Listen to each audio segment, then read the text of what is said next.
Hello learners, आज की video में हम पढ़ने वाले हैं listening. We listen so as to obtain information, understand, enjoy and learn. हम क्यों सुनते हैं, हम क्यों लिसन करते हैं? ताकि हम इन्फॉर्मेशन को गैदर कर सके, समझ सके, एंजॉय कर सके और कुछ ना कुछ नया सीख सके। It is generally said that hearing is through year but listening is through mind.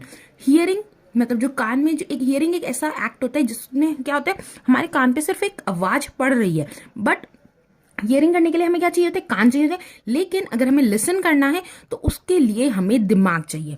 Hearing is merely the ability of ear to sense sound.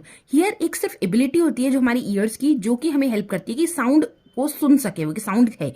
But अगर हमें लिसनिंग करना है तो हमारे को कॉन्शियस एफर्ट्स दिखाने पड़ेंगे उस मैसेज को समझने के लिए। अपने माइंड का यूज करना पड़ेगा, कंसंट्रेशन यूज करनी पड़ेगी। When a person understand what he hear, he is listening।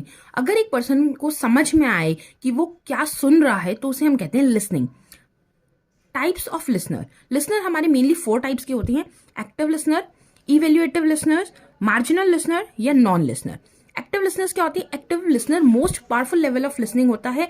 इसमें ये लोग स्पीकर के मैसेज को पे फोकस ना करके स्पीकर की क्या पॉइंट ऑफ व्यू क्या है इसको ज्यादा इंपॉर्टेंस देते हैं। स्पीकर क्या बोल रहा है इस पे ज्यादा ध्यान नहीं होता है, या किस बात पे ज्यादा ध्यान होता है कि स्पीकर का पॉइंट ऑफ व्यू क्या है, क्या वो समझाना चाह रहा है। Next, evaluative listener. Evaluative listeners जो होते हैं सुनने की कोशिश करते हैं बट स्पीकर के इंटेंशन को समझ नहीं पाते। मार्जिनल लिसनर्स, जिन्हें हम सुपरफिशियल लेवल ऑफ लिसनर्स भी कहते हैं, ये सिर्फ सुनते हैं दिखावा के लिए, असली में ये नहीं सुन रहे होते हैं। और लास्ट वन है नॉन लिसनर्स, जो बिल्कुल भी कुछ भी नहीं, जेन्युइनली कुछ भी नहीं सुन रहे होते और शो भी कर देते कि हम कुछ नहीं सुन रहे। क्यों? क्योंकि वो जो सब्जेक्ट का टॉपिक चल रहा है या जो टॉपिक चल रहा है उसमें वो बिल्कुल भी इंटरेस्टेड नहीं है। Reason for poor listening. ऐसा क्या रीजन होते हैं जिसकी वजह से लिसनिंग पुअर रहती है लोगों की? सबसे पहला कल्चरल रीजन। कल्चरल रीजन में क्या होता है, कई बार एक सिंबल, एक गेस्चर्स, एक पोस्टर, एक वर्ड के, एक ही वर्ड या गेस्चर, सिंबल, पोस्टर्स के अलग अलग मीनिंग होते हैं। फॉर एग्जाम्पल, जैसे ये मैंने बनाने की कोशिश करी, ये इसका मतलब अलग अलग कल्चर में अलग अलग होता है। जैसे यूएसए और यूके में इसका मतलब होता है ओके, रशिया में इसका मतलब होता है जीरो, इसी का मतलब हो रहा है यहाँ पर जीरो।